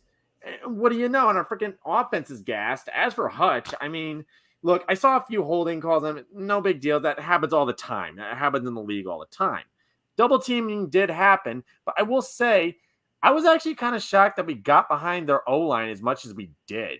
As much as we're missing on the interior, I'm actually kind of shocked that we were even chasing after Hurts. Like, he was dumping the ball. Like, how many times did he have to throw it away in that game? And my theory on why we didn't do the QB spy so quick is because if we go away from the QB spy, you're adding to one of Jalen Hurts' strength, and that's his short to mid passes. If you shut down his short to mid passes, that is your best chance of taking out Hurts. But the problem is we don't have anybody fast enough to catch him. So it becomes one giant Benny Hill skit where it's like, it's like freaking insufferable. And I don't feel bad for Amani in the back because it's like, dude, how long is he going to be back there? He's just running. And it's like, you're trying to cover Hollywood Brown, which, by the way, I will never understand why the heck we had Will Harris. I don't care if Chase Lucas is a rookie. I would start him anyways. I don't care if he's in the slot. Do it anyways. Anybody but Will Harris. I don't know who I dislike more. Will Harris or Nevin Lawson. I don't know who's worse. It's amazing. It's a bad play. It's a bad play. Very bad play. And I'm surprised no one's talking about that one play I saw where Derek Barnes got in the way of Hutch on that 3rd and 1, and then Sanders runs. He deflects off and just bolts right off. I thought we had him, but no. Bolts right past. That's where I'd say the linebackers really screwed the pooch right there. I thought Alex did okay. Not world-breaking, but same Alex. Happy to see Malcolm was doing okay, but the rest of the linebackers, bored. I got a beef with Alex Anzalone. Really? He's the green dot. He's the green dot, man. Position your players, man. Tell them. I got bad news for you, Rumble, and I hate to cut you off, but I got to watch it in full time. I see why he has a green dot. But there was a few times where people were lined up wrong, and he got them lined up right, and that's why the play got stopped. And I had to give credit where credit was due. Okay. He literally had them lined on the goal line stop that we had where they were down there before he ran that bootleg and ran it in. Mm-hmm. That was literally Alex Anzalone trying to get them lined up. There was Aiden Hutchinson came too far inside and he was like, no, get back out. And they was all confused and he got everybody lined up in the right spot and they saw that and they snapped. Yeah, so I see why he has the green dot. Yeah, you could, but he that late hit on Hurts where he hit him to the ground quite unnecessarily. That was 15 yards he gave away, and he should know better there. The discipline part is no excuse for that. We're not, but I'm talking about in terms of why he's the green dot. He's doing it. 82 Rio says, yes, this is a true overreaction. It's just the first game. Almost every team struggled with becoming all on one page. I understand it. I understand it, but the problem that I have is as Anthony pointed out, it's still the fundamental same problems from last year, which is why I don't buy into the hype that we couldn't fix our problems with one draft this past season. That's BS. The draft was designed for you to fix those problems on the defense, and you opted to take lottery picks with a receiver who can't help you right now, and a tight end who can't really help you right now. So, I mean, not a tight end, but the DN who can't help you right now. You took lottery picks and stuff like that you didn't have to take, and you should have been a centrally focused defense of draft this time so we can get the defensive problems fixed. And on top of that, you're still almost doing an even split on the run with the running backs. That's got to stop too. So you didn't fix your secondary. You could have made a decision to fix your secondary this year, and AJ Brown exposed that. I mean, look what the Bears did with Brisker and Gordon. They both had really good games yesterday. I'll give them that. Interceptions, pass breakups. We had Amani getting shredded again. We had Will Harris getting worn like a fur coat. That is what did for us. This is not an overreaction to people. This is, I've had a full day to look at this and see down, and you have the same fundamental problems as last year. That's not an overreaction. You saw it on the pitch, and it needs to change. Yeah, but Anthony, if you think of it like this, man, when your D-line is basically chasing after Hurts half the dang time and can't catch him, and your secondary is back there having to cover for that long, how much do you really blame the secondary when your D-line is having to run around like a Benny Hill skit? Well, no, I'm going to blame him. He was running around. They weren't looking back at the ball. Go ahead, Amani got swim moved by AJ Brown on the line of scrimmage. Gone. Third down, converted. Yeah. Will Harris, let him get 5 yards on him, converted, gone. No touchdown. Losing at the line of scrimmage. This isn't all, stuff this isn't all delayed passing or anything like that where they're having to cover for 6, 7, 8 seconds. This is getting beaten on the line of scrimmage. This is losing your men. This is getting cooked, not tackling properly. Six guys on this defense yesterday ranked less than a 30 rating on their tackling. Again, problems we had last year. And it's something that can't go unchallenged. This is not just, it's week one, it's a free pass. You have to hold them to account on stuff like this. Again, you don't see there, giving up the chunk play. We're so far behind at the start of the third quarter that we never had a feasible chance of getting back into this game. We really didn't. We didn't have an opportunity to take the lead from halfway through the second quarter.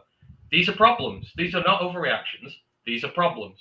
And they need solving. We can't just allow this to happen again for the rest of this season. If we go out and win next week, then I may look a little more leniently on this and say maybe, it was just a bit of week one rust. But if you go out and lose next week against a team that's nowhere near as good, you're at home again, and you're still seeing the same problems, then all of a sudden it's going to be, it wasn't an overreaction last week. We were just telling you the truth that you didn't want to see. Right. The reason I put overreaction on the video is because it's going to be a mixture of everything. People are going to say we overreacting, but my beef wasn't even a matter of the overreaction. It was a matter of just saying I got tired of hearing those narratives. I got tired of hearing and I did not like the fact that we handed Okudah his ass after what Devontae Adams did to him.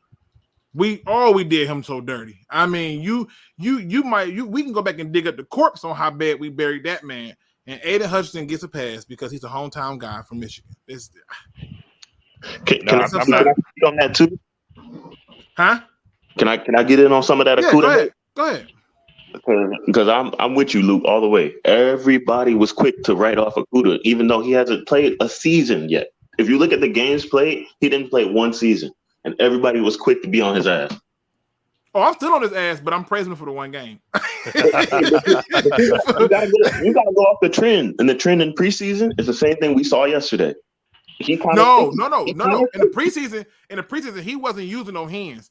This game, he was putting them paws on him, like Lil Scrappy said. He was putting them paws on him.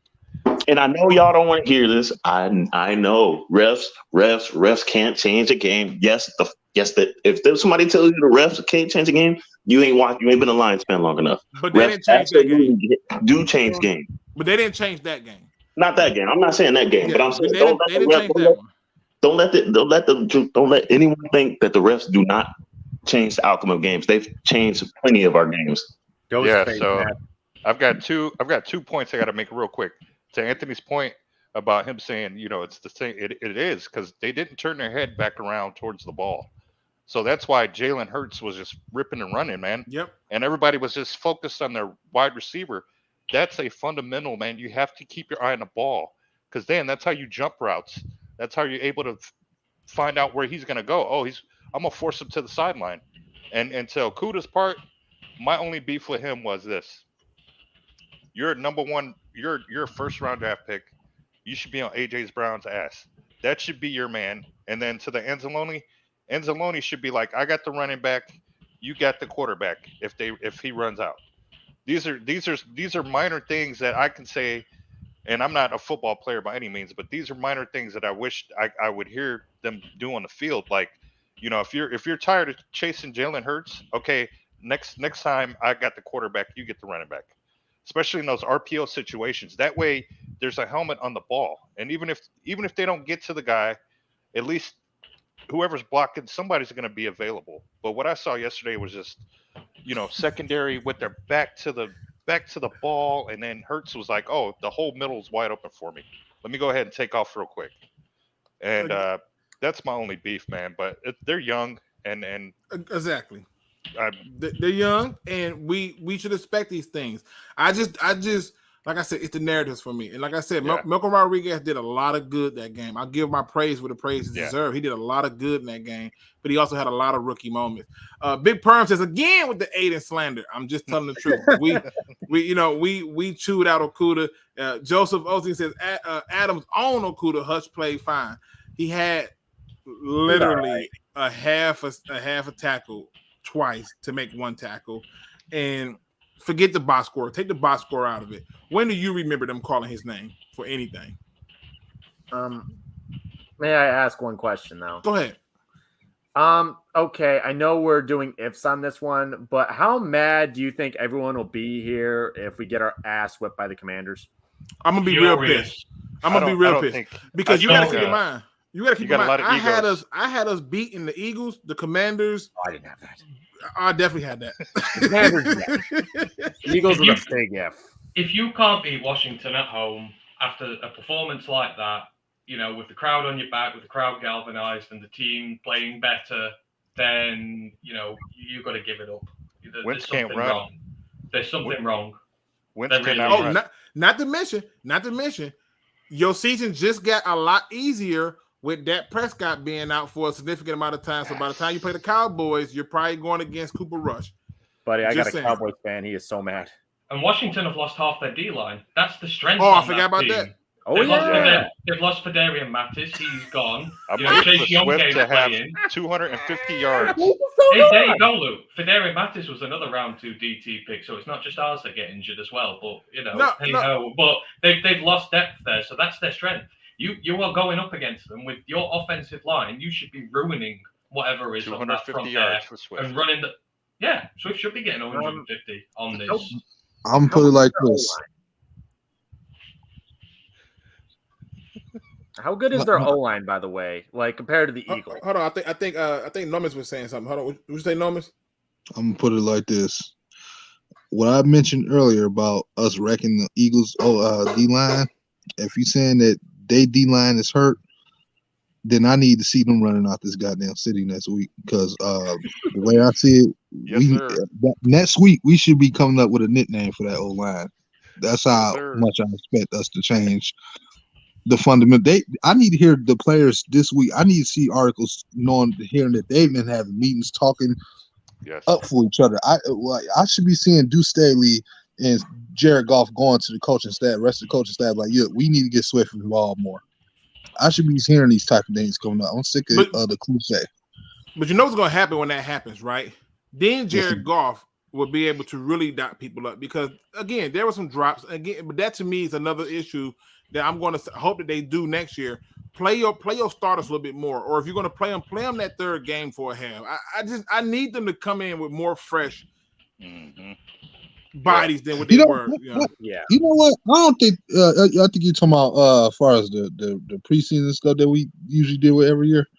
I don't think that's the issue. I think sometimes because we've seen this, like game one, like even Stafford will come in and be cold as ice and be off, and I think it's just something they doing fundamentally that ain't right. Well, no, I mean, look at Aaron Rodgers. Aaron Rodgers didn't play during the preseason, and look what happened to him. He got out there, and yes, they had some drops. Don't get me wrong, they had their drops, but still, for the most part, I'm watching him look like. Well, again, that's what happened when you got linebackers on the other side that was doing something. So I'm gonna leave that alone. Kendrick's made a beautiful play on the receiver. I was like, on the receiver. Yeah, like, are that's you also kidding what me? happens when you own over 70% of the roster space. For Hey, Look at the Patriots. How'd they do against the Dolphins? Well, listen, Dolphins I know always have that their it's Monday night. I know it's Monday night. I know Monday night football game comes on. Seahawks are going to be playing the Denver Broncos. I don't want to keep people too much longer.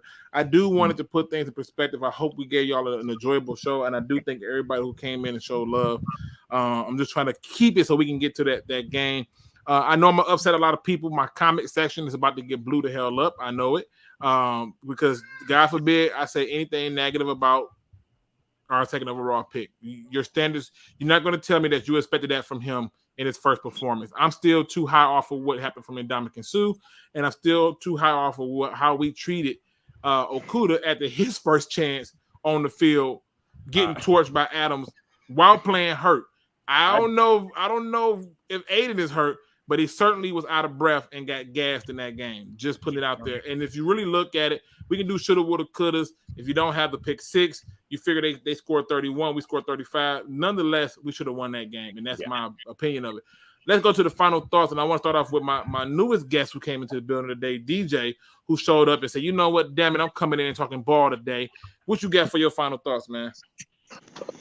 All I got is that, hey, this was a good stepping stone, even though we lost.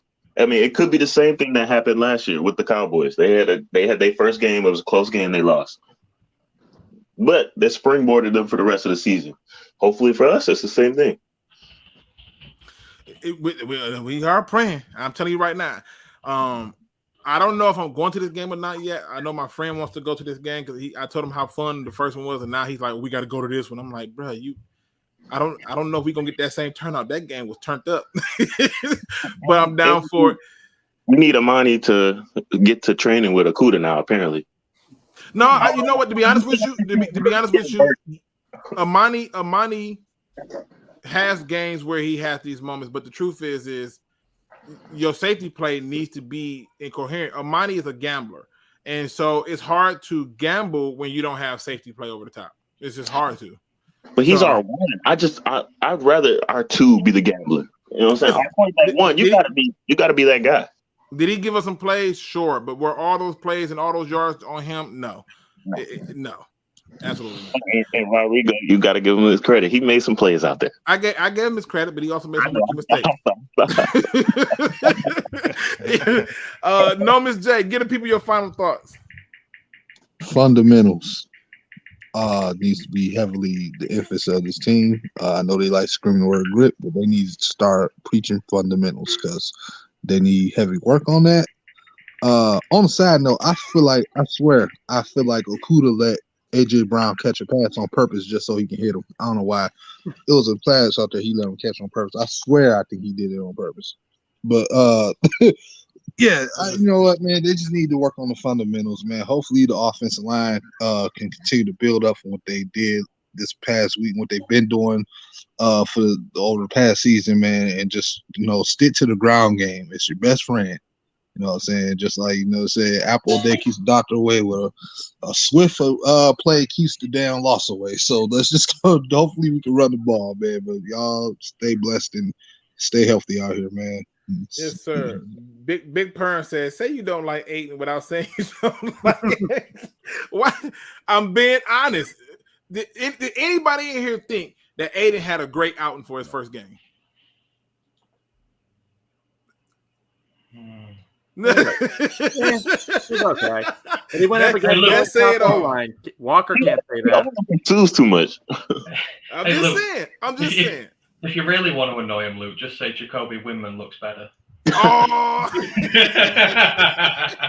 go Green. That'll really get him. I said if. I didn't say he is. I just said you can choose that one. He says I did. Just put it out there, brother. That's all it is. My man Crimson Shadow, give the people your final thoughts for the day. I guess to comment on the whole Amani thing, look, he's always been kind of a hot and cold hand type of guy. I'm not really worried too much about Amani. That's Hollywood Brown. Look, if you want me to really pull up some dirt, you want me to really, what we should have did, we should have brought Tom Kennedy in because Darius Slay wouldn't have known what to fucking do with him. You tell me.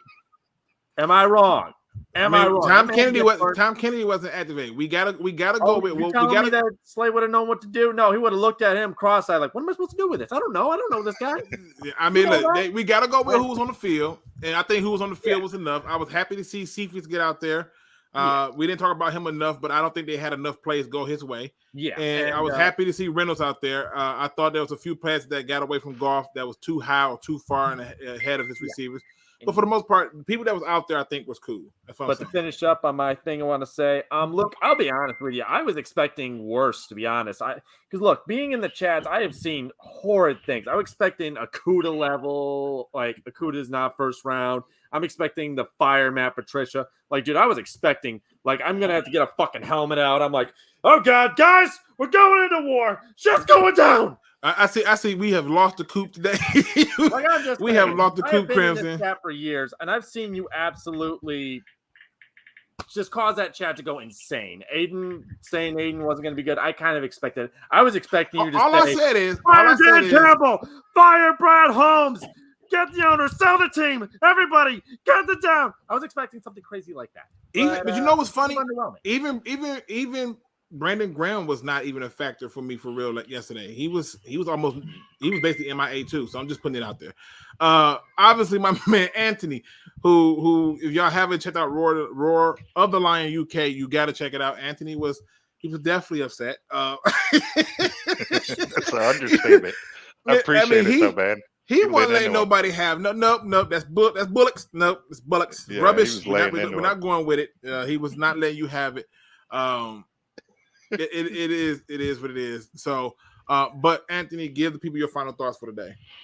I just want to say I'm sorry for not being my usual optimistic self. I am, you know me. Don't apologize. I am the Kool-Aid jugger of all Kool-Aid juggers. I like to be optimistic about this team. I like to look on the bright side of it, but I also want this team to win. I want this team to achieve its goals. I want this team to get to where it's set out to go. And I just can't write off yesterday as the box score was better. We're a better team. You know, there are aspects of this game where we are better, but the fundamentals of this team have not changed. And that is concerning, at least over this one game. Now, you know, it's one game. I'm prepared to give it a pass. If we come out next week, play better and win, I will change some of these views I've had so far. But, you know, this is not an overreaction. This is just seeing what you see on the pitch. There are some genuine concerns here with this team, and we just need to be careful because, you know, this is a big season for us, and I really want us to do well, and I want us to fix these problems rather than pretend that everything's all right just because we had a 3-point defeat against someone who, even Matt said they're going to the Super Bowl. The amount of hyperbole I've heard about the Eagles so far, they ain't gold standard. You know, we could have beaten them. We maybe should have beaten them. I'm just hoping that we fix it for next week. I'm hoping that we take down lesser opposition and we show that we actually are moving forward here. But I think this week the response has been perfectly justified. I think there are issues that need to be sorted, but I want Sunday to get here. I want us to see us kick the Commodore's ass, and I want to see us get this thing moving. So hopefully we can do that. Agree. I mean, if we lose to a team called the Commanders, like that's like an 80s movie with Chuck Norris in it. Like, seriously. Oh, wait a minute. It is a movie, right? Oh, Commandos. I think yeah. Lions Rumble 81. Man. What are your final thoughts? Man, thank you for dropping this gem today, man. As always, shout out to the panel. Shout out to the chat, as always. Yeah, man, I think this first game was really, we're really behind our team, man. It showed that the city's really behind this team, and that's one of those intangibles that people don't even talk about. So the city's really behind them. Even people across the pond, they're really behind them as well. Anthony and those guys over there, man. So I think honestly, at the end of the day, we can take a lot from this, both negative and positive, as you put it today, Luke. So the fundamentals, man, get back, turn your head around and look at the ball. But yeah, moving forward, man, I think we have these next 3 or 4 games that we can potentially make some noise and put people on notice. If Philly was the measuring stick, well, we pretty much we're right there. We're so close. 1 or 2 possessions, we would have won this game. So shout out to the panel again, chat, you, Luke, and you know, all of One Pride, man. Enjoy the game next week. I think we set the tone next week. I think we put up huge numbers against that depleted NFL team. And you know, Dan Snyder owns the league. He owes the league a game. So I think that's the game that he's gonna he's gonna softly you know, kind of not say anything. He don't want to put his team under the microscope more than they already are. So Wentz is not a running mobile quarterback. I think Hutch is going to show out next week. So I look forward to that. I hope so. Man. I'm praying for it too. How is their O-line? All right. Well, we'll get to that. We'll get into it. Yes, sir. What you need, son? You watch Blippi and Gabby? Yeah. Well, it's time to go to bed. I know, it sounds sad. All right. Thank you, ladies and gentlemen, for joining me, rocking with me. Everybody who came in on the panel. Thanks, DJ. Thanks, Melvin, for coming through. All the people showed up. Nomis, Crimson Shadow, Anthony. Just the people in the chat. Y'all was lovely and everything. I know y'all, it's going to seem like I was negative, but I wanted to get away from a lot of those certain narratives, and I wanted to focus on what the main problem was. We have to be able to put our foot on people's throats and keep it there, and that's the best part of it. Today's positive quote comes from the internet. Don't know who said it, but I like it. Success does not come from what you do occasionally. It comes from what you do consistently. Boy, that's some thought-provoking stuff right there, because occasionally some of us may go out and do a little working out. Some of us may go out and browse the market for a job, but we don't consistently put ourselves in positions to be better. We don't consistently hit the gym. We don't consistently stick to our strict diets or stick to our disciplines. We find excuses to take ourselves out of it, and that is why we often find ourselves in a constant wheel of rotating fuckery, because we are not consistent. We are just occasional. Occasional is cool when occasional is needed, but you need to be consistent to be able to be successful. It does not come from what you do occasionally. It comes from what you do consistently. I'm challenging you to consistently push yourself to be better. Consistently ask yourself to move in a direction that sets you up for greatness, and consistently apologize to yourself when you fall short. We are only human. We will be better the next day. And with that being said, ladies and gentlemen, hit that like, subscribe, notification bell. Please go out and purchase one of these stage shirts. I'm going to change the description as soon as I end the stream. And as always, don't be no chump. Please do your research. We are out.